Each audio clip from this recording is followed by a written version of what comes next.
कौन सा तत्व क्या वस्तु है, इसकी जानकारी होना अनिवार्य है। अगर इसकी जानकारी नहीं है तो हम इस संसार में बारंबार आते रहेंगे।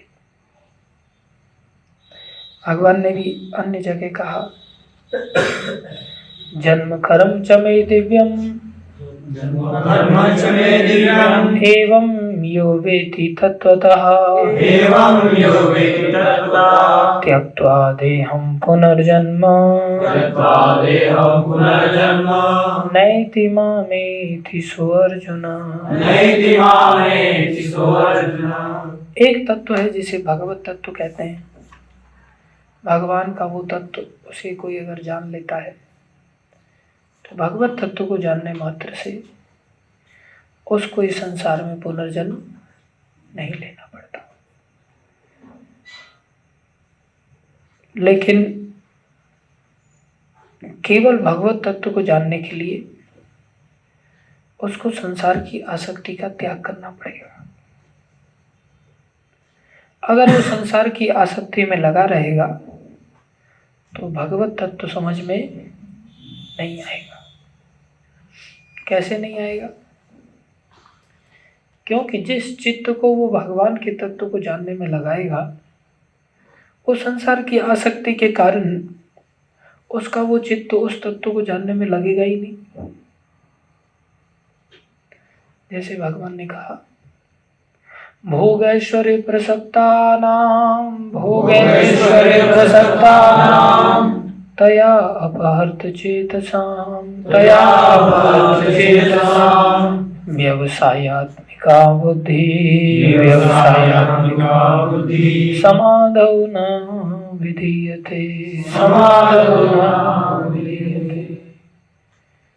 भगवान ने कहा है कि जिसका मन भोग और ऐश्वर्य में लगा हुआ है, वो मेरे को जानने के लिए एक चित्त होकर के लग ही नहीं पाएगा। व्यवसायात्मिका बुद्धि उसकी हो ही नहीं पाएगी। और भगवान का तत्व इतना टेढ़ा मेढ़ा है कि भगवान के तत्व को समझना इतना सहज नहीं। भगवान ने कहा है स्वयं, मुझे जानना इतना सरल नहीं। बहुनाम जन्मनामन्ते ज्ञानवान मां प्रपद्यते वासुदेवं सर्वमिति स महात्मा सुदुर्लभः। बहुत जन्म लग जाते मुझे जानने के लिए, और मुझे जानने का फल यही है कि वो मेरी शरण में आ जाता है। मेरी महिमा को जानने के बाद वो मेरे को त्याग करके संसार में कहीं नहीं जाता।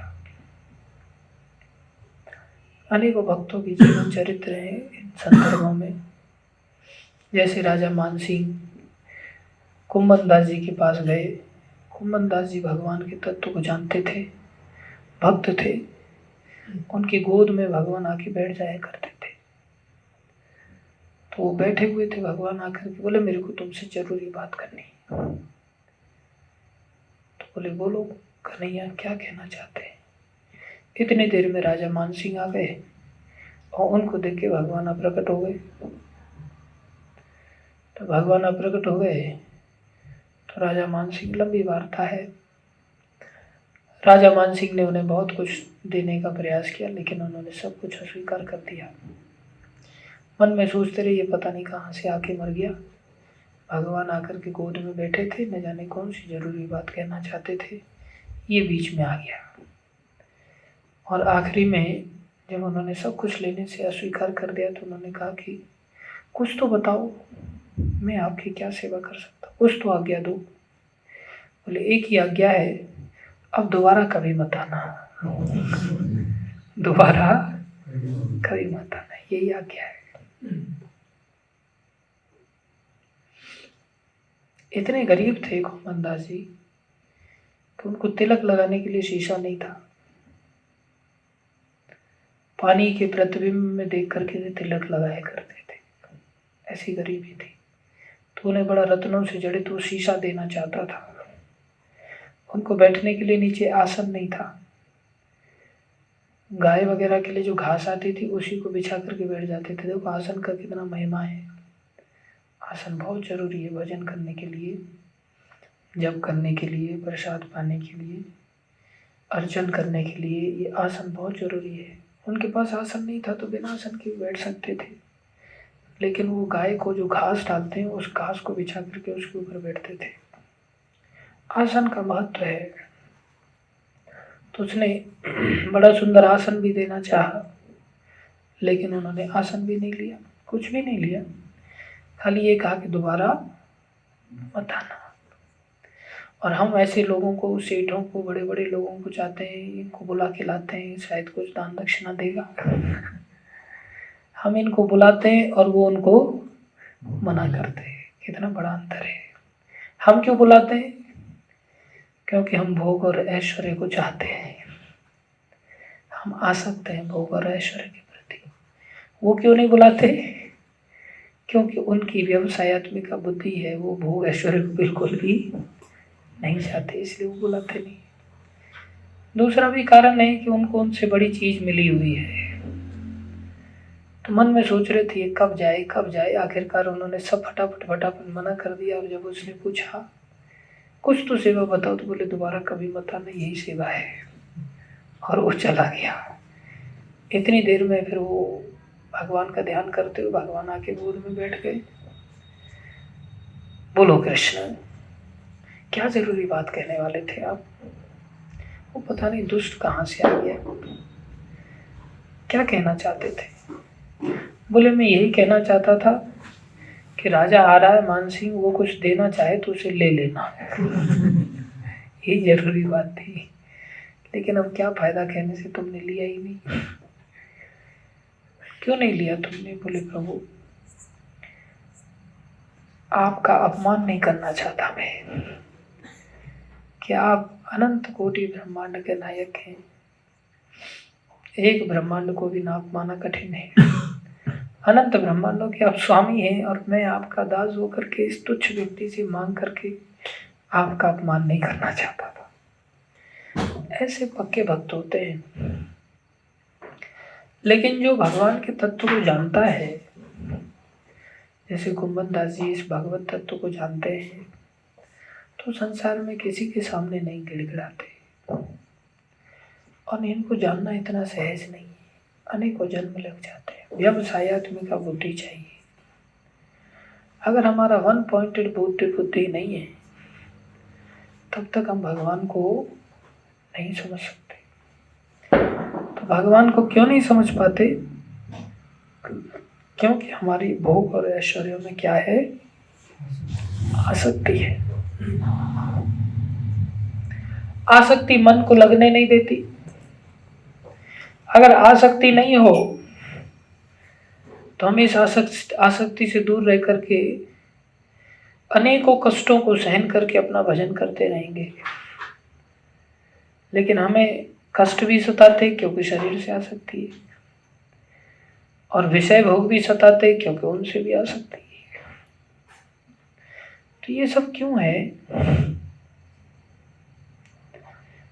क्योंकि अभी जैसे देखो सुखदेव गोस्वामी है, गर्भ के अंदर कम कष्ट मिलते हैं, कितने कष्ट मिलते हैं, लेकिन वो संसार में बाहर आना चाहते नहीं, आना चाहते, गर्भ के अंदर ही रहना चाहते। क्योंकि न भोगों से आसक्ति है, न ऐश्वर्यों से आसक्ति है, ना ही शरीर से आसक्ति है। शरीर के कष्ट पा रहे अंदर, लेकिन बोले यहाँ कष्टों में भजन अच्छा है।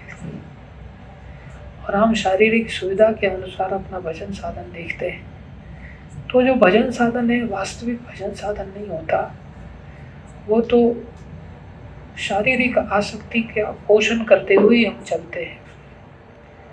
उसके कारण हम जीवों की कभी व्यवसायत्मिका बुद्धि कभी नहीं बन सकती। और जब तक एकाकी बुद्धि नहीं बनेगी, तब तक हम भगवान के तत्व को नहीं समझ सकते। तो ये संसार की आसक्ति दूर हो, इसके लिए क्या उपाय है कि हम जैसे भगवान के तत्व को जानना चाहते हैं, ऐसे ही हमने अन्य तत्वों को भी जान लेना चाहिए। समझ में आया? जैसे मान लो हमें कोई विशेष वस्तु है उसको पाना है, लेकिन गंदी वस्तु में मन लगा हुआ है तो विशेष वस्तु की प्राप्ति नहीं होगी। तो गंदी वस्तु से मन हटेगा तभी तो उधर लगेगा। अब गंदी वस्तु से कब हटेगा? जब गंदगी का भान होगा कि ये गंदी चीज है।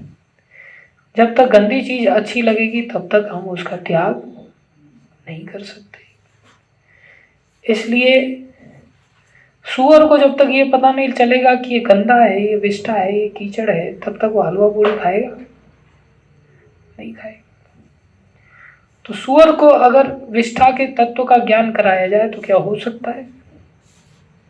उसको तत्व का ज्ञान हो ही नहीं सकता। लेकिन हम मनुष्य शरीर में अनेकों तत्वों का ज्ञान हो सकता है कि कृष्ण तत्व क्या है, राधा तत्व क्या है, शक्ति तत्व क्या है, माया तत्व क्या है, संसार क्या है, जीव तत्व क्या है, गुरु तत्व क्या है, नाम तत्व क्या है। ये सब अनेकों तत्व हैं, समझ में आए? वैष्णव तत्व क्या है। इन सब तत्वों का जिस व्यक्ति को जैसा भान होगा उसके अनुसार वो इन तत्वों के साथ संपर्क में आएगा। जैसे इंद्रिय तत्व क्या है, समझ में आ रहा है? पंच तत्व क्या है जिनसे ये शरीर बना है। तो कृष्ण तत्व को जानने के लिए हमें संसार के तत्वों का भी भान होना चाहिए। संसार क्या है? दुखालयम अशाश्वतम, ये संसार तत्व है। ये शरीर भी दुख का एक कारण है और हमें शरीर को ही पोषण करना चाहते हैं। सारी बीमारियां, सारे कष्ट, सारी समस्याएं इस शरीर के कारण नहीं, और हमारी शरीर से आसक्ति है। तो ये आसक्ति अनेकों समस्याओं को पैदा करती है। मान लो घर में झगड़े हुए, आज एक बालक का फोन आया, बालक तो नहीं, अभी उसके भी बालक हो चुके हैं लेकिन वो हमारे लिए ऐसा ही लगता है हमें कि वो बालक ही है, या हमें ऐसा लगता है कि हम बहुत बूढ़े हो चुके हैं उसके बच्चे भी हो चुके। तो बता रहा था कि मेरा दिमाग खराब हो जाता है प्रभु जी, घर में झगड़े होते हैं, बीवी पत्नी जो है माँ के साथ रहना नहीं चाहती, आए दिन झगड़े होते हैं। फिर क्या होता है बोले, फिर वो रोना धोना करती है। फिर क्या होता है, फिर बोले वो ससुराल वालों को फ़ोन करती है। फिर क्या होता है, ससुराल वाले मेरे को फ़ोन करते हैं तो बड़ा शिकंजा कस जाता है। जबकि अगर आप उसका आकार देखेंगे उस भक्त का, तो आप जैसे 4 लोग मिलकर के वो एक बना है और फिर भी वो कहता है मैं चारों तरफ से दब जाता हूँ, बताओ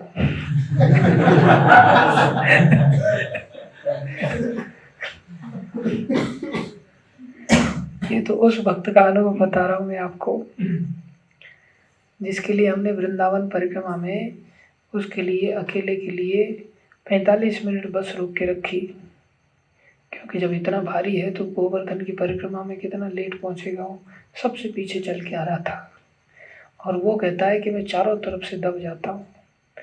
तो उन लोगों का क्या होगा जो आप लोगों से भी आधे हैं, क्या होने वाला है तो राम जाने। फिर भी वो लोग बहादुर हैं। तो संसार के तत्व को नहीं जानने के कारण ये बहादुरी है, बाकी हर व्यक्ति झुक जाता है। तो वो बता रहा था ऐसा, तो उसके जीवन में कष्ट क्यों है ऐसे, मन क्यों विचलित हुआ? क्योंकि मन शरीर से आसक्त है और शरीर का जिन लोगों से संबंध है उनसे भी आसक्ति पहुंच गई, उनसे भी आसक्ति पहुंच गई, वहां कुछ व्यवधान हुआ तो मन प्रभावित हुआ। मन को आदि लग गई। क्या लग गई? आदि। आदि माने सबसे पहले जो समस्याएं पैदा होती है वो मन में होती है, और फिर आदि से फिर व्याधियां आती, फिर शरीर में बीमारियां लग जाती। कभी भी व्याधि सीधी नहीं हो सकती। व्याधि की जड़ पहले कहाँ आएगी? मन में आएगी। और मन में क्यों आ रही है? क्योंकि मन संसार में आ सकते है। शरीर में आ सकते हैं तो शरीर का संबंध याद आ रहा है। शरीर में आ सकते नहीं था, अपने आप को आत्मा मान के चल रहा है तो प्रसन्न रहेगा सदैव। ब्रह्मभूत प्रसन्नात्मा न शोचती न कांक्षती। न शोच होगा न आकांक्षा होगी, सदैव प्रसन्न रहेगा। फिर उसके शरीर में बीमारियां लग जाएंगी, वो भी उसका कुछ नहीं बिगाड़ पाएंगी। प्रसन्न रहेगा सदैव, हर अवस्था में प्रसन्न रहेगा, कोई चिंता नहीं। लेकिन वो क्यों नहीं कर पाता ऐसा? क्योंकि मन आसक्त है। क्यों आसक्त है? क्योंकि संसार को वो नहीं जानता। संसार को नहीं जानता। हम किसी धोखेबाज को नहीं जानते तो हम उसकी झांसे में फंस सकते हैं कि नहीं? फंस जाएंगे। अगर हम जानते होंगे तो नहीं फंसेंगे। सुखदेव गोस्वामी तो इस संसार की हकीकत को गर्भ के अंदर ही जानते हैं कि संसार कितना खतरनाक है, कितना वो तत्वविद है, कितना वो संसार के तत्व को जानते कि अरे चारों तरफ माया का प्रभाव है, कोई माया से बचा हुआ नहीं। इसलिए मैं इस माया के जगत में नहीं आना चाहता। मैं यहाँ आग जल रही है जठराग्नि की, उस आग की तड़पन में मैं यहाँ भगवत चिंतन कर रहा हूँ, ये अच्छा है। और माया का प्रलोभन ऐसा है कि वो थोड़ा सा एक्सटर्नल शांति देता है और उसके बाद 84 लाख योनियों की दाव अग्नि में डाल देता है। फिर वहाँ जलते रहो जलते रहो जलते रहो, कोई उपचार नहीं। इसलिए वो कहते मैं यहाँ ही ठीक हूँ। 16 वर्ष तक गर्भ में रहे, साधारण बात नहीं थी। कारण क्या था? संसार के तत्व मात्र को जानते थे। तो जब जितना हम इस संसार के तत्व को जानेंगे, और ये हमारे लिए बहुत सहज भी है। क्यों? क्योंकि जो हम जानेंगे वो हम अनुभव भी कर सकते हैं। जाने ते होए प्रतीति, प्रतीति ते होए प्रीति। किसी भी चीज को जानने से उसके बारे में पता चलता है, उसकी आभास होता है, और उसके आभास के अनुसार उसमें या तो प्रीति होगी या द्वेष होगा। किसी वस्तु के बारे में जानने से पता चला अरे ये तो बहुत अच्छी वस्तु है, तो उसमें प्रीति हो जाएगी। किसी वस्तु के बारे में जानने से पता ये तो बड़ी खराब वस्तु है, तो उससे द्वेष हो जाएगा, घृणा हो जाएगी। लेकिन जब तक जानना नहीं है तब तक उस वस्तु से ना घृणा होगी ना प्रीति होगी। तो कृष्ण कितनी अच्छी वस्तु है, कृष्ण तत्व को जानने से उनमें प्रीति हो जाएगी। और संसार कितना घृणित स्थान है। भक्ति सिद्धांत महाराज कहते थे this material world it's not a place for a gentleman.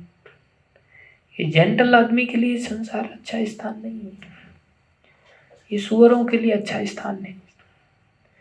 जैसे हम बता रहे थे ना, संसार में जिसको अच्छा लगता है कि हाँ ये संसार में अच्छा है, इसका मतलब वो गधा है या सुअर है जो गंदगी में आनंद का अनुभव करता है। इसलिए संसार की घृणित अवस्था को जानना, इससे संसार से आसक्ति नष्ट हो जाएगी। और जब संसार से आसक्ति नष्ट जितनी मात्रा में होगी उतना ही वो कृष्ण तत्व को जानने में लग जाएगी। अगर नहीं होगी तो कृष्ण तत्व को भी जानने में नहीं लगेगी। इसलिए इस संसार के तत्व को जानने का क्या उपचार है? इस संसार के तत्व को जानने के लिए भगवान ने बड़ी दया करके हमें अनेक उपचार दिए। और उन अनेक उपचारों में अभी जैसे हम कल बता रहे थे कि गुरु तत्व दिया। क्या दिया? गुरु परंपरा दी। एवं परंपरा प्राप्तम एवं राज ऋषियो विदो सकाले नेह महता। आगे योगो नष्टा परंतप। तो भगवान ने परंपरा दिया, फिर से स्थापित किया। तो जो हमारे हृदय में हम कई बार बातों को नहीं समझ पाते, अंदर परमात्मा रूप में भगवान हमें समझाते हैं, लेकिन हम उन परमात्मा की बात को नहीं सुनते। तो जो चेत गुरु के रूप में, चित्त में बैठ करके जो गुरु रूप में हमें जो भगवान सावधान करते हैं, हम नहीं सावधान होते, तो गुरु सामने से आकर के हमें सावधान करते हैं। भगवान परंपरा में सामने से भेज देते वैष्णवों को, भक्तों को, गुरुजनों को। जहां निकट गेले पाप दूर जाए, पाप में संसार हे मन दयालु प्रभु केवा कुछ पाए। जिनके निकट जाने मात्र से पाप वृत्तियां सारी चली जाती हैं और जिनसे दूर जाने मात्र से सारी पाप वृत्तियां जाती हैं। गंगार पराशोले, गंगा जी का आगमन हुआ, लेकिन हजारों बार गंगा में स्नान करने पर भी आदमी पवित्र नहीं होता। समझ नहीं आती, मूल पवित्रता नहीं आती।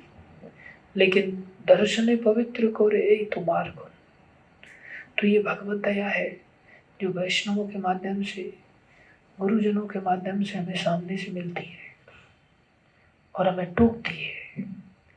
इसलिए कभी गुरुजन वैष्णव जन हमें किसी संसार के दुष्कर्म को टेक करके, या संसार का कोई भी काम है जो हमें अच्छा लग रहा है आज, उसके लिए भी अगर वो टोकते हैं तो हमें उसको गंभीरता से लेना चाहिए।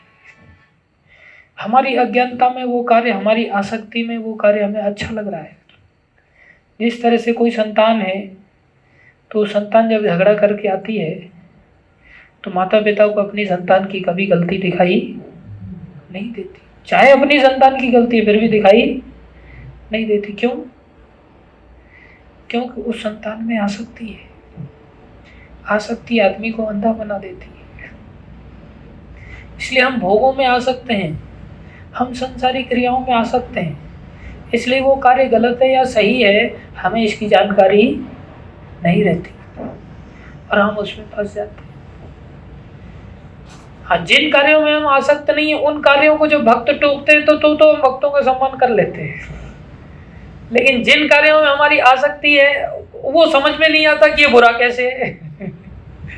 और उस समय जब पॉइंट आउट किया जाता है तब हमसे सहन नहीं होता, तब हम भक्तों को त्याग देते हैं। इसलिए कई बार कथा में भी किसी भक्त की कोई घटना बताई जाती है, तो जिस भक्त के ऊपर कोई बात बताई जाती है तो उस भक्त को बड़ा बुरा लगता है। और कई बार वो इतना बुरा लगता है, उसको लगता है मेरे को टोंट मार रहे हैं प्रभु जी, और वो सोचता है आगे से अटेंड नहीं करना, वो गायब हो जाता है। लेकिन याद रखना चाहिए इस बात को कि हमें सदैव ही टोके जाने पर उसको गंभीरतापूर्ण तरीके से लेना चाहिए। ये दया है भगवान की। प्रभुपाद जी भी बहुत टोका करते थे, बहुत डांट लगाते थे, और किसी का जब ऐसा शासन होता है तो उसको अच्छा नहीं लगता।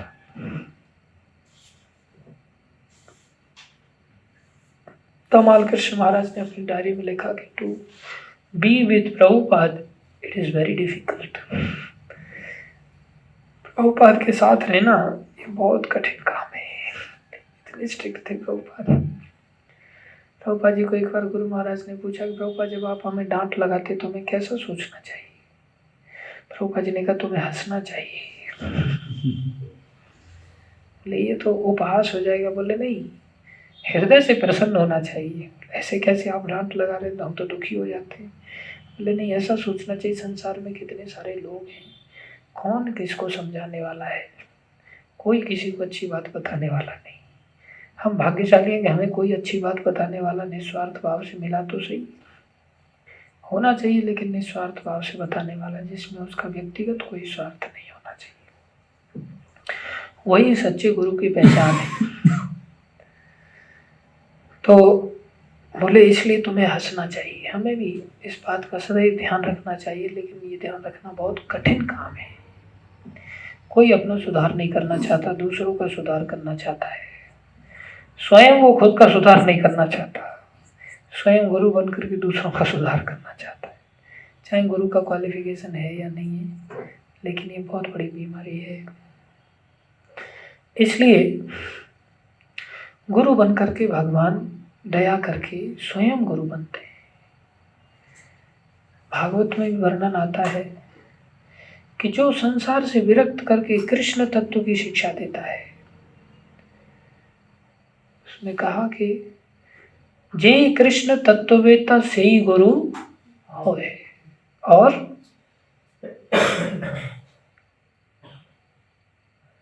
दूसरी लाइन क्या है?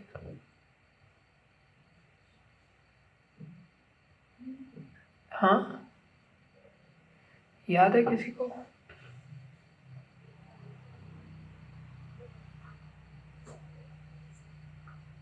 कीवा विप्र कीवा न्यासी शूद्र के निनोय जय कृष्ण तत्ववेता से। वो ब्राह्मण है, सन्यासी है, शूद्र है, इसका महत्व नहीं। कृष्ण तत्ववेता है तो संसार से वो निकाल देगा, संसार में घुसने नहीं देगा, हर हालत में नहीं घुसने देगा। स्वयं दीवार की तरह उसके रास्ते में जाके खड़ा हो जाएगा, बोले पहले मुझे सामने से हटाओ तब जाना। कृष्ण तत्ववेता इतना दया का समुद्र होता है कि हर परिस्थिति में लगता तो ऐसा है कि वो हमारा दुश्मन है कई बार, लेकिन वो हर परिस्थिति में बड़ा चिंता करता है।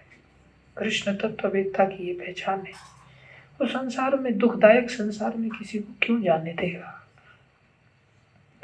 इसलिए कृष्ण तत्ववेता गुरु कोई भी है, कृष्ण की शरण में ले जाने वाला है तो वो भगवान की बहुत बड़ी दया है और हमें उसको शीघ्र अतिशीघ्र अपने जीवन में डालना चाहिए।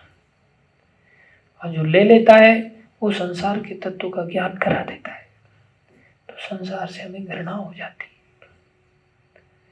दूसरा भी रास्ता है जिसे शास्त्र कहते हैं। क्या है? शास्त्र कहते हैं। कृष्ण तत्ववेता वो भी शास्त्रों का आश्रय लेकर के हमें शिक्षा देता है, शास्त्रीय श्रद्धा उत्पन्न करता है। जो लौकिक श्रद्धा है उसे शास्त्रीय श्रद्धा को समझाता है, ज्ञान देता है, दिव्य भाव को प्रदान करता है शास्त्रों के आधार पर। तो शास्त्र भी देता है। ये शास्त्र कहाँ से आई? ये भी भगवान ने दया करके दी। तो हमें शास्त्रों के प्रति भी बड़ा गंभीर होना चाहिए। शास्त्र ही हमें इन तत्वों के बारे में जानकारी दे सकता है।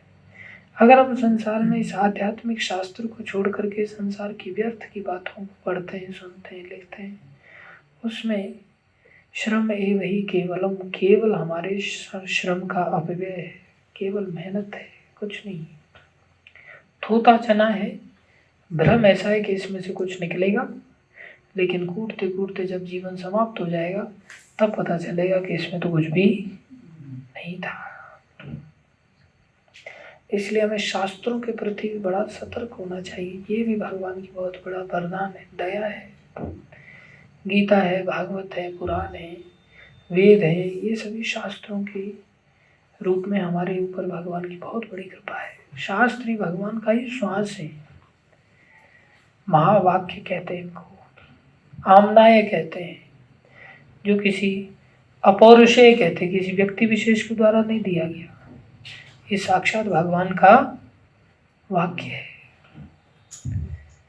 इसलिए इन वाक्यों को ही गुरु बताता है। गुरु कुछ और बातें नहीं बताता, लेकिन जिस रूप में वो वाक्य है उस रूप में बताता है। हम लोग स्वयं से कई बार नहीं समझ सकते। स्वयं से वही समझ सकता है जिस पर गुरु वैष्णवों की दया है। स्वयं के प्रयास से कोई नहीं समझ सकता, शास्त्रवेत्ता नहीं हो सकता, अहंकार हो जाएगा उसको। इसलिए ये भी भगवान की बहुत बड़ी दया है। इसलिए गुरु, वैष्णव और शास्त्र, इन दो चीजों के माध्यम से ही हमें ये तत्व समझ में आते हैं। और जब हम इन्हें समझते हैं तो हमें अनुभव भी होता है। उससे पहले अनुभव भी नहीं होगा, उससे पहले अनुभव भी नहीं होगा। अभी जैसे किसी व्यक्ति को पैरों में दर्द हो रहा है, अनेकों शरीर में थकान हो जाती है, कष्ट हो रहा है, तो एनर्जी प्राप्त करने के लिए मिठाइयाँ खाता है। बाद में पता चलता है उसको डायबिटीज है। तब उसे होश आता है कि मैं जो मिठाई खा रहा था यही मेरी एनर्जी के ह्रास का कारण बनी।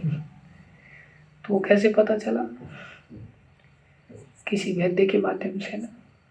इसी प्रकार एक योग्य गुरु के माध्यम से, एक योग्य वैष्णव के संस्कारों के माध्यम से ही हमें शास्त्र के माध्यम से संसार के तत्वों का पता चलता है और फिर अनुभव होता है। मिठाई तो पहले भी खा रहे थे, लेकिन तब अनुभव नहीं हो रहा था कि ये मिठाई खाने से दर्द हो रहा है। लेकिन जब बात समझ गई तब मिठाई खाने लग गए, तब अनुभव में आने लगी, अरे ये तो इसी वजह से हो रहा है। तो जब तक बात समझ में नहीं आई थी तब तक अनुभूति कहाँ हो रही थी। इसी प्रकार संसार दुखालय, संसार में रहते हुए लात खाते हुए भी हमें दुख की अनुभूति नहीं होती। जब कोई गुरु वैष्णव शास्त्रीय सिद्धांतों के माध्यम से हमें समझा देता है तब हमें पता, अरे ये तो दुखदाई है, तब फिर वो इंद्रिय विषयों से परे हो जाता है। इसी बात को यहाँ कह रहे भगवान, हे महाभाव, भक्ति भाव में कर्म तथा सकाम कर्म के भेद को भली भांति जानते हुए जो परम सत्य को जानने वाला है, ये पहले इस कर्म के भेद को जानना पड़ेगा, तब परम सत्य समझ में आएंगे कि संसारी कर्म और भक्तिमय कर्म में क्या अंतर है। वह कभी भी अपने आप को इंद्रियों में तथा इंद्रिय तृप्ति में नहीं लगाता, ये उसका प्रधान लक्षण है। इंद्रिय तृप्ति में पहले नहीं लगाएगा, फिर बाद में वो भगवान में लगाएगा। इंद्रिय तृप्ति से उसे पहले विरक्ति लेनी पड़ेगी, धीरे धीरे मात्रा में। दोनों एक दूसरे के पूरक है, दोनों साथ साथ चलते हैं। और ऐसे ऐसे गंभीर लोग हुए हैं जिन्होंने इतना गंभीरता से इस मनुष्य शरीर का फायदा उठाया है, लेकिन वो कृपा पात्री हुए, साधारण नहीं हुए। जैसे पराशर जी का चरित्र आता है। पराशर जी थे, पराशर जी कौन है? कौन है? व्यास जी के पिता हैं, वेद व्यास जी के पिता हैं। इनके पिता शक्ति थे। इनके पिता का नाम क्या था? शक्ति। और उनके पिता का नाम वशिष्ठ मुनि था। तो वशिष्ठ मुनि ने एक राजा को किसी कारण से श्राप दे दिया था कि तुम असुर बन जाओ, और वो असुर बन गया। और जब वो असुर बन गया तो उसने इनके पुत्र को खा लिया, शक्ति को खा गया। और इनकी जो पुत्र वधू थी उसका नाम अदृश्य शांति था, तो वो बच गई। इनके पुत्र को खा लिया तो इन्होंने सोचा कि अब तो हम निर्वंश हो गए एक प्रकार से। लेकिन बाद में पता चला कि इनकी जो पुत्र वधू थी वो गर्भवती है। तो गर्भ 12 साल तक उसके गर्भ में रहा। जैसे वेद व्यास जी के पुत्र रूप में सुखदेव गोस्वामी कितने साल तक रहे? 16 साल। ये 12 साल तक गर्भ के अंदर रहा। और एक बार जब रास्ते से जा रहे थे तो वशिष्ठ मुनि को ये पुत्र वधू भी साथ में रहती थी, विधवा हो गई थी। तो रास्ते से चल रहे थे तो वेद मंत्र सुनाई दी। वेदों का शिक्षा देने वाले थे, गुरु थे, कुल गुरु रहे सूर्यवंश के। तो वेद मंत्र सुनाई दिए। तो पीछे पीछे से आवाज आ रही थी। पीछे मुड़ के देखा तो कोई आदमी नहीं। फिर आगे बढ़ने लगे, फिर वेद मंत्र सुनाई दे रहे हैं। फिर पीछे मुड़ करके देख रहे तो उनके पुत्र वधू है, लेकिन कोई पुरुष तो है नहीं, और स्वर पुरुष का है। तो उन्होंने जिज्ञासा किया, ये वेद मंत्र कौन गा रहा है? कहाँ से आवाज आती है? बार बार ऐसा लगता है पीछे से कोई बुला रहा है, और पीछे मुड़ के देखते तो कोई दिखाई नहीं देता। तो तब उनके पुत्र वधू कहती है कि ये आपका पौत्र है जो मेरे गर्भ में है, और ये गर्भ के अंदर ही वेद अध्ययन कर रहा है। ये गर्भ के अंदर ही वेद अध्ययन करता है, और हम गर्भ के बाहर भी अध्ययन नहीं कर पाते। वेद तो क्या, वेद का फल भी नहीं अध्ययन कर पाते। 4 वेद है, 17 पुराण है। 17 पुराणों का फल है 18वां पुराण। 17 पुराण साधन है और 18वां पुराण सिद्धि है। 18वां पुराण फल है, उस फल को भी नहीं ग्रहण कर पाते। ऐसे ऐसे पुराण हैं जिनमें हजारों की मात्रा में श्लोक हैं। स्कंद पुराण है, उसमें 81,000 श्लोक हैं। कितने? 81,000 श्लोक है उसमें। पद्म पुराण है, 55,000 के आसपास श्लोक है उसमें। और भागवत पुराण मात्र 18,000 श्लोक, वो फल है। और उसको प्रामाणिकता देती है भगवत गीता, जिसमें मात्र 700 श्लोक है। और जन्म ग्रहण करके मर के चले जाते, लेकिन एक बार भी कोई नहीं पढ़ पाता। कैसे अभागी, कैसे हम बिना सानिध्य प्राप्त किए संसार में पागलों की तरह, जानवरों की तरह भटकते रहते हैं। और वो वेद अध्ययन कर रहे हैं 12 साल तक, अंदर ही गर्भ के अंदर, क्यों, कष्ट है ना वहाँ, तो वेद अध्ययन में मन लग रहा है। हम संसार में भोगों में आसक्त होकर क्षणिक भोगों में डूब जाते हैं, इसलिए अध्ययन में गुरु जी क्या बात कहना चाहते हैं। प्रत्यक्ष आश्रय लिया क्या पाने के लिए, शिक्षा पाने के लिए। हाँ, एक श्लोक है कि गुरु किस लिए किया जाता है, किसी को याद है श्लोक? तत् विज्ञानार्थम गुरुमेव अभिगच्छेत्। इस भक्ति के विज्ञान को जानना है तो उसी के लिए गुरु के पास जाओ। कैसे जाओ? शमिदा लेकर के। कैसे जाओ? शमिदा लेकर के, अन्यथा मत जाओ। फालतू में कुत्ते पालने के लिए गुरु धारण करने का मत चेष्टा करो। अभी जैसे हमारी परंपरा में शिक्षा गुरुओं की परंपरा है, इसमें शिक्षा पाने के लिए भी बड़े बड़े वैष्णव एक दूसरे के पास इस वृत्ति से जाते थे, घंटों घंटों व्यतीत कर देते थे साथ में इन शिक्षाओं की चर्चा को श्रवण करने के लिए। ये विज्ञान है, इस विज्ञान को जानने के लिए जाओ, इस विज्ञान को जीवन में ढालने के लिए जाओ कि उनके सानिध्य में रह करके बड़ी सहजता से इस विज्ञान को ढाल सकते। ऐसी वृत्ति होनी चाहिए। ऐसा नहीं प्रभु जी ने बोला है तो अपने को जाना तो पड़ेगा, अब क्लास में कैसे भी नियम बन गया है, नहीं, जिज्ञासा करने के लिए जाओ, जिज्ञासु बन करके जाओ। ऐसा नहीं अभी बुला लिया तो जबरदस्ती कैसे तो भी जाना पड़ेगा, नहीं, इन क्रियाओं को ढालने के लिए जाओ। कैसे आरती होती है, कैसे भजन होता है, कैसे नृत्य होता है, कैसे हम हमारा जीवन आत्मनिर्भर, ये भगवत निर्भर, भगवान निष्ठ होकर के, ब्रह्मनिष्ठ होकर के कैसे व्यतीत करें, उन लोगों के आचरण में हम सीख सकते हैं कि वो लोग कैसे ब्रह्मनिष्ठ होकर के भगवान के ऊपर भरोसा करते हुए जीवन जीते हैं। उनके सानिध्य में उस विज्ञान को हम साथ में रह करके नजदीक से देख सकते हैं, समझ सकते हैं। तो पराशर मुनि के इस वेद वाक्य को सुनकर के वशिष्ठ मुनि बड़े प्रसन्न हो गए। आखिरकार उनको समझ में आई मेरा ही पोता है। और साधारणतः संसार में अगर पोता अगर ऐसा करे तो दादाजी कितने दुखी हो जाते हैं। पोता तो छोड़ के चला जाएगा, दादी दादा सब दुखी हो जाते हैं। लेकिन ये भक्त वंश था, जैसे गौर मोहन डे थे, वो अभय चरण जी को देख करके खुश होते थे कि भक्त बनना चाहिए। तो वशिष्ठ मुनि बड़े प्रसन्न हुए, खुश हो गए वेद मंत्रों को सुन के। इतना लगनशील है, इतना वेद अध्ययन में निपुण है। और पराशर ऋषि प्रकट हुए। देखो कोई ऐसा भक्त बन जाता है ना, तो ऐसा भक्त बन जाने के बाद वो स्वयं में भी इतना विरक्त हो जाता है कि उसे इंद्रिय तृप्ति आकर्षित नहीं कर सकती, तब तो वेदता बन गया ना। तो जिस पराशर मुनि ने गर्भ के अंदर इतना लिटरेचर को पढ़ लिया और तत्वों को जान लिया, 12 वर्ष बाद जन्म ग्रहण किया, तो क्या वो इंद्रिय भोगों का कार्य में लग सकते? कभी नहीं लग सकते।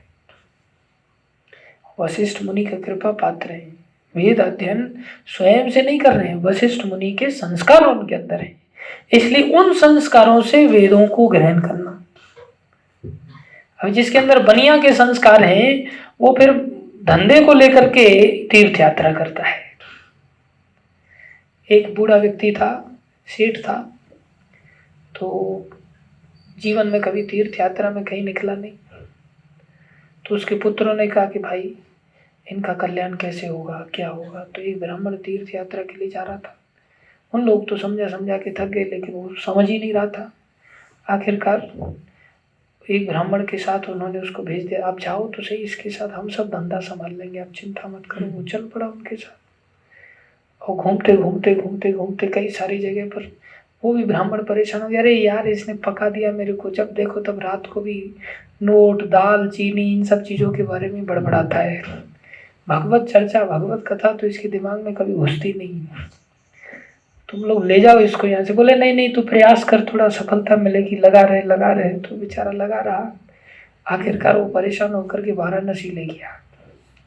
वाराणसी में शमशान घाट है, तो शमशान घाट पर ले गया। तो वहाँ जाते ही उसकी आंखों से टप टप आंसू टपकने लगे और इसको हृदय में शांति, आखिरकार इसको हृदय में पता चल गया संसार की वास्तविकता क्या है। बोले मैं इतने दिन से समझा रहा था, लेकिन अब आंखों के सामने इतने सारे लोगों को जलते हुए देख करके इसको अकल आ गई कि संसार की हकीकत क्या है। भगवान को, शिव जी को धन्यवाद करने लगा। बोले देखा अब तो समझ में आया। बोले हाँ मैंने समझ गया, मैंने अपना जीवन सारा व्यर्थ में गंवा दिया। तो लो ये माला लो, भजन किया करो। बोले नहीं। तो अब क्यों नहीं? अभी तो बोल रहे थे व्यर्थ में गंवा दिया। बोले हाँ व्यर्थ में गंवा दिया। नाम जप, बोले नाम जप को लेकर के नहीं व्यर्थ में गंवाया, तो किस बात में व्यर्थ में गंवा दिया? बोले यहाँ अगर मैं लकड़ी का धंधा करता तो कितना व्ययशील होता, और जीवन में मैं उस लकड़ी के धंधे से वंचित हो गया। तो यहाँ कितनी लकड़ी लगती है लोगों को, ये रिक्वायरमेंट मेरे को पहले पता चल जाती तो मैं यही धंधा चालू करता, लेकिन मेरा जीवन ऐसे ही चला गया। इस बात को लेकर के मुझे रोना आ रहा है कि मैंने जीवन में किया क्या। मैं तो जीवन में कंगाली बना रहा। तो उसके अंदर संस्कार है बनियागिरी के, तो संस्कार के कारण वो तीर्थ यात्रा में से भी वही डिराइव कर रहा है। तो जिस जीव के अंदर जैसे संस्कार उसके पूर्वजों के माध्यम से आते हैं, वो शास्त्रों को भी पढ़ता है तो उसमें से वही चीजें निकलता है जो उसके मतलब की है। इसलिए बड़ा खतरनाक है ये। इसलिए संस्कारों का शुद्धिकरण होना ये बहुत अनिवार्य है। संस्कार में किसके अंदर क्या गलती है, क्या समस्या है, ये प्रामाणिक परंपरा में गुरु वैष्णव लोग ही जानते हैं।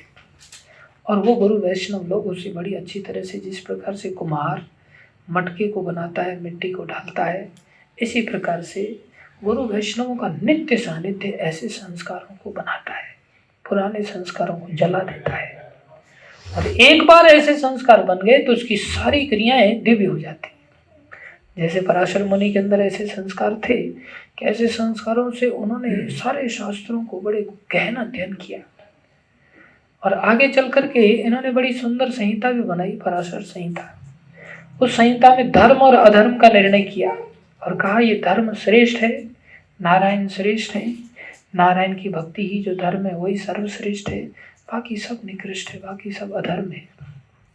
साथ में ये ज्योतिष के बड़े प्रकांड विद्वान थे, लिटरेचर का अध्ययन किया तो ज्योतिष शास्त्र के बड़े विद्वान बन गए। ग्रह नक्षत्रों के अनुसार किस किस समय में क्या घटना घटने योग्य है, सब चीजों को बड़ा अच्छी तरह से जान लेते थे। लेकिन भक्ति के संस्कार थे, तो बाह्य दृष्टि से इनका जीवन ऐसा लगता है कि अरे, जब ये एक बार यमुना भ्रमण कर रहे थे, किनारे किनारे जा रहे थे जंगल में, तो उस समय सत्यवती को देखा, और सत्यवती को देख करके उससे नाव पार होने के लिए उसकी नाव में चढ़ गए। और जब नाव में चढ़ गए, सत्यवती से कहा देवी हमें उस पार जाना है, उस पार लेकर के चली, और उसके रूप को देख करके आसक्त हो गए। ऐसा वर्णन आता है, वास्तव में उसके रूप को देख करके आसक्त नहीं हुए, ऐसी प्रतीति होती है। फिर उन्हें दूसरी पार ले चलो, उस पार ले चलो, उस पार से फिर बोले उस पार ले चलो। वो देख रहे थे कि ऐसा नक्षत्रों का समय का एक ऐसा योग बनने जा रहा है कि उस योग में अगर किसी का गर्भाधान किया तो साक्षात भगवान प्रकट होंगे। और उन्होंने जैसे ही वो नक्षत्रों का योग बना, तुरंत उन्होंने कहा कि मैं तुम्हें पुत्र दान करना चाहता हूं। हे ऋषिवर, पुत्र दान आप कैसे कर सकते हैं? मैं तो अबला हूं, मैं तो अभी कन्या हूं, मेरा पिता की आज्ञा के बिना मेरा विवाह किसी से हुई नहीं, तो मैं आपसे पुत्र को कैसे ग्रहण कर सकती हूँ? उन्होंने कहा ऋषि जानते थे। उन्होंने कहा तुम चिंता मत करो, तुम अक्षत योनि बने रहोगे, तुम्हें हानि नहीं पहुंचेगी। पुत्र प्राप्ति में यौवन अवस्था का बलिदान करना पड़ता है, पुरुष को भी और स्त्री को भी। जवानी जब जाती है तभी संतान पैदा होती है, अन्यथा नहीं हो सकती। तो नहीं, तुम चिंता मत करो, तुम अक्षत योनि बने रहोगे, तुम्हें कोई कष्ट नहीं होगा। बोले लेकिन आप मेरा संग कैसे कर पाएंगे? मैं तो मत से गंदा, मेरे शरीर से तो मछली की दुर्गंध आती है, आप तो ऋषि हैं। बोले तुम योजन गंधा बन जाओगे, दूर दूर तक 1 योजन तक तुम्हारे शरीर से अब सुगंध आया करेगी, चिंता मत करो, मेरा आशीर्वाद है। लेकिन ऋषि, प्रकाश है, दिन का वातावरण है, दिन में आप कैसे संबंध स्थापित कर सकते हैं? बोले ठीक है, मैं अंधकार फैला देता हूँ। तो उन्होंने कोहरा पैदा कर दिया, कोहरा पैदा हो गया। लेकिन हम तो अभी जल में हैं, जल में ऐसे कैसे संबंध स्थापित कर सकते? बोले चिंता मत, जल में काई पैदा कर दिया, और काई पैदा करके जो स्लिपरी बनाती है ना, वो वाला ग्रीन ग्रीन का जल में जो पाया जाता है, तो क्या जो भी है, तो काई पैदा कर दिया। और फिर उन्होंने वेद बोले लेकिन मैं इस पुत्र को लेकर के समाज में कहाँ जाऊंगे? बोले पैदा होते ही बड़ा होके चला जाएगा, तुम चिंता मत करो। बोले लेकिन आप इतने पीछे क्यों पड़े? बोले जगत कल्याण के लिए। किस लिए? जगत कल्याण। इससे संसार के जीवों का बड़ा कल्याण होगा, इतना तेजस्वी पुत्र होगा। बोले ये तुम्हें पुत्र के रूप में तुम्हारी सेवा भी करेगा आने वाले समय में। और सत्यवती से उन्होंने इस संतान को उत्पन्न किया और वेद व्यास जी बने। जब कोई शादी नहीं, कुछ नहीं, ब्याह नहीं, कुछ नहीं। तो यहाँ से तो ऐसा लगता है कि वो बड़े इंद्रिय भोगी रहे होंगे, हाँ, लेकिन वो इंद्रिय भोगी नहीं थे, तत्ववेत्ता थे।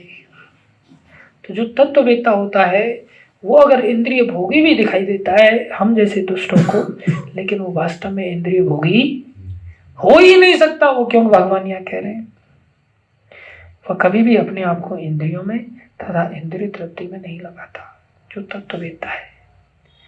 इसलिए हम अगर अपने आप को इंद्रियों के भोगों में अगर लगा रहे और इंद्रियों की इच्छाएं हमारे जीवन में हमें निरंतर सताती रहती है, परेशान करती रहती है। इंद्रियां कौन कौन सी हैं? 5 ज्ञान इंद्रियां, 5 कर्म इंद्रियां हैं। त्वचा की इंद्रिय का स्पर्श, बढ़िया बढ़िया कपड़ा पहनना, हाँ, 4-4, 5-5 हजार। आज मैंने सुना एक वक्त 4-4, 5-5 हजार के कपड़े पहनता है, मेरे को बड़ा दुख लगा। 2-2, 3-3 जोड़ी जूते हैं, फिर भी जूतों की लाइन लगाता है। शादी में जाना इसलिए और नया जूता चाहिए, बड़े दुख की बात है। तब मेरे को याद आया कि चैतन्य महाप्रभु ने स्पष्ट कहा था, भालो ना खाइबो, भालो ना पहनिबो। शरीर की सुंदरता के लिए, शरीर को अच्छा स्पर्श सुख पाने के लिए कितना कितना पैसा खर्चा होता है।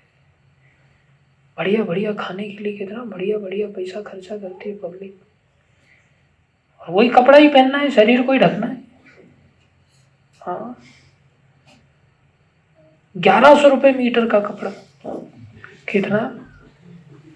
1100 रुपये मीटर। मेरे तो जमीन ही निकल गई। 1100 में कितने धोती कुर्ते आएंगे? 3 सेट आ जाएंगे धोती कुर्ते के। एक दान भी दे सकते हैं और 2 पहन सकते हो, तो दान देने वाला भी आशीर्वाद देगा। हाँ, कितना अच्छा है। पब्लिक पता नहीं कैसा कैसा।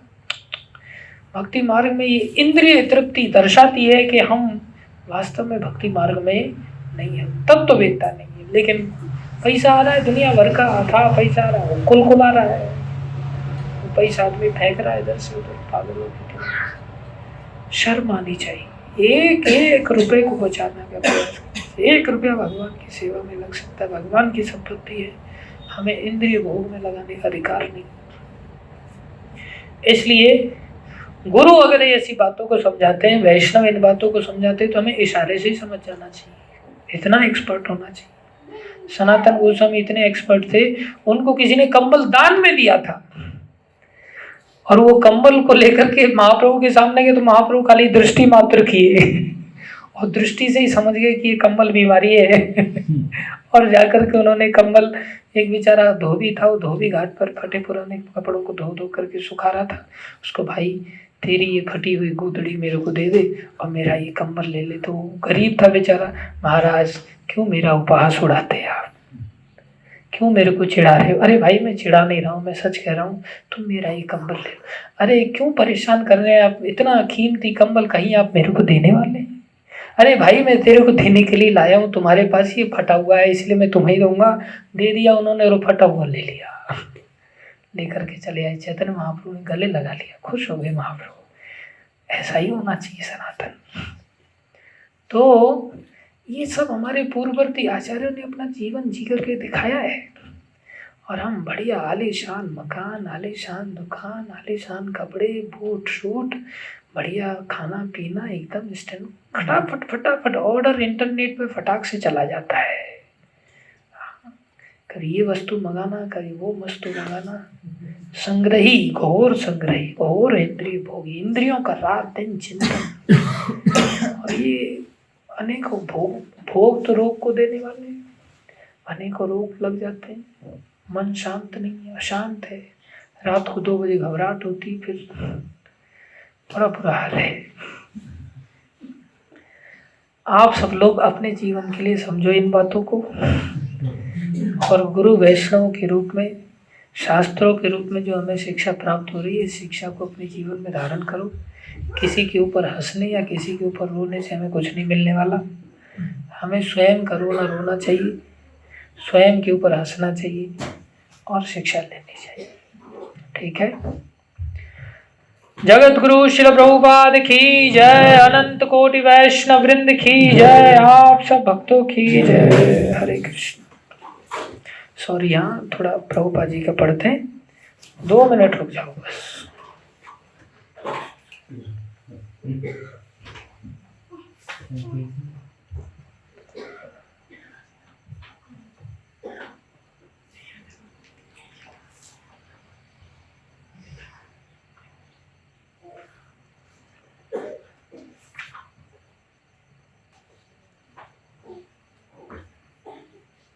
कहाँ पहुँच गए थे हम? हाँ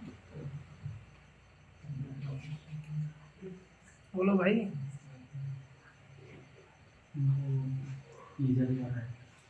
हाँ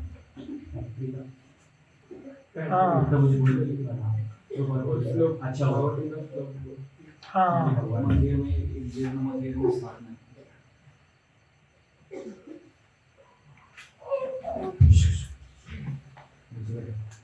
लीग ऑफ डिवोटीज की स्थापना हो गई, और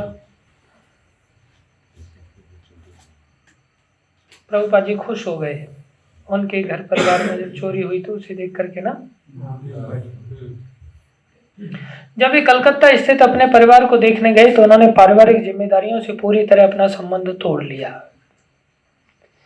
अभी भी वहां उनका कुछ व्यापार था और वहां वे झांसी स्थित अपने प्रचार कार्य के लिए धन संग्रह करने के उद्देश्य से गए थे, लेकिन न चाहते हुए भी उन्हें पुनः पारिवारिक जिम्मेदारियों में फंस जाना पड़ा। उनके कुछ बच्चे अभी अविवाहित थे और किराया तथा अन्य बिलों का भुगतान करना बाकी था। यदि वे कलकत्ता के औषधालय को विकसित करना भी चाहते तो वे जो कुछ कमाते उसे परिवार वाले मांग लेते, और यदि वे परिवार वालों की मांग को स्वीकार करके घर पर ही रहने लगते तो सबसे बड़ी कठिनाई तो अब भी शेष रहती।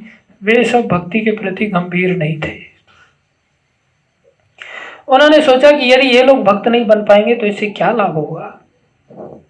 उनकी पत्नी तथा संबंधियों को उनके झांसी के प्रचार कार्य में कोई रुचि नहीं थी, परंतु वे चाहते थे कि अभय व्यापार तथा घरेलू मामलों में अधिक समय लगाएं। उनके ससुर ने उन्हें उलाहना दिया, जैसे हम आज ससुर की बात बता रहे थे नहीं, तुम सदैव ईश्वर के विषय में ही क्यों बोलते रहते हो। लेकिन जब मित्र मिलने आ जाते तो अभय भगवत गीता का प्रवचन चालू कर देते, जैसा कि वे झांसी में किया करते थे। और उनकी पत्नी का शेष सारा परिवार पूर्ववत एक कमरे में चल जा करके चाय पीते रहते। परिवार के लोगों ने सहयोग नहीं दिया। अच्छा हुआ या बुरा हुआ? अच्छा हुआ। क्यों? अरे प्रभुपाद जी घर से निकलते नहीं, फिर नहीं निकलते तो हमारा क्या होता।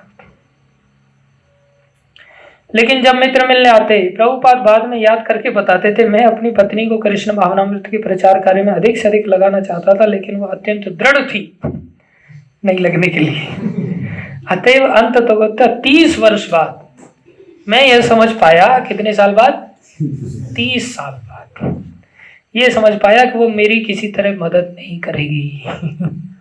अब अपनी पत्नी को सदैव सलाह दिया करते कि चाय नहीं पियो, क्योंकि कट्टर वैष्णव परिवार में यह प्रथा नहीं है। अंत में उन्होंने कहा, तुम्हें चाय और मेरे बीच चुनाव करना है,